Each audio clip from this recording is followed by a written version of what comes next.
ನೋಡಿ, ಈಗ ಹಲವಾರು ಜನ ಇವತ್ತು ಆಕಾಂಕ್ಷಿಗಳಿದ್ದಾರೆ. ಆದರೆ ಪಕ್ಷದ ಹೈಕಮಾಂಡ್ ಅಂತಿಮವಾಗಿ ಅಭ್ಯರ್ಥಿಯನ್ನು ತೀರ್ಮಾನ ಮಾಡ್ತಾರೆ. ಪಕ್ಷದ ಹೈಕಮಾಂಡು ಎಲ್ಲರನ್ನೂ ವಿಶ್ವಾಸಕ್ಕೆ ತೆಗೆದುಕೊಂಡು ಹೋಗ್ತಕ್ಕಂಥ ಒಂದು ಅಭ್ಯರ್ಥಿಯನ್ನು ತೀರ್ಮಾನ ಮಾಡ್ತಾರೆ. ಕಾಂಗ್ರೆಸ್ ಪಕ್ಷದಲ್ಲಿ ಇವತ್ತು ಎಲ್ಲರೂ ಒಗ್ಗಟ್ಟಾಗಿ ಕೆಲಸ ಮಾಡಬೇಕಾಗಿದೆ. ರಾಜೀವ್ ಗೌಡರು ಪಕ್ಷದ ಅಭ್ಯರ್ಥಿಯಾಗಿದ್ದರು, ಒಟ್ಟು ಅವರು ಪಕ್ಷದ ಟಿಕೆಟ್ನ ಆಕಾಂಕ್ಷಿಯಾಗಿದ್ದರು. ಈಗ ಅದು ಮುಗಿದ ಅಧ್ಯಾಯ ಏನಿಲ್ಲ. ಈಗ ಅವರು ಕಾಂಗ್ರೆಸ್ ಪಕ್ಷದ ಟಿಕೆಟ್ ಆಕಾಂಕ್ಷಿಯಾಗಿದ್ದರು. ಕಡೆಗಳಿಗೆವರೆಗೂ ಅವರು ಮತ್ತು ರಾಜೀವ್ ಗೌಡರ ನಡುವೆ ಟಿಕೆಟ್ನ ಪೈಪೋಟಿ ನಡೀತು. ಅಂತಿಮವಾಗಿ ಕಾಂಗ್ರೆಸ್ ಪಕ್ಷದ ಹೈಕಮಾಂಡ್ ರಾಜೀವ್ ಗೌಡರಿಗೆ ಟಿಕೆಟ್ ಕೊಟ್ಟು ಅವರು ಅವರ ಅನುಯಾಯಿಗಳ ಒತ್ತಡಕ್ಕೆ ಮಾಡೋದು ಸ್ವತಂತ್ರವಾಗಿ ನಿಂತರು.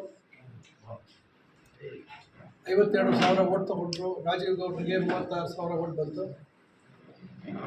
ಇದೆಲ್ಲ ಮುಗ್ದೋಗಿದೆ. ಆದರೆ ಈಗ ಲೋಕಸಭಾ ಚುನಾವಣೆ ಇದೆ.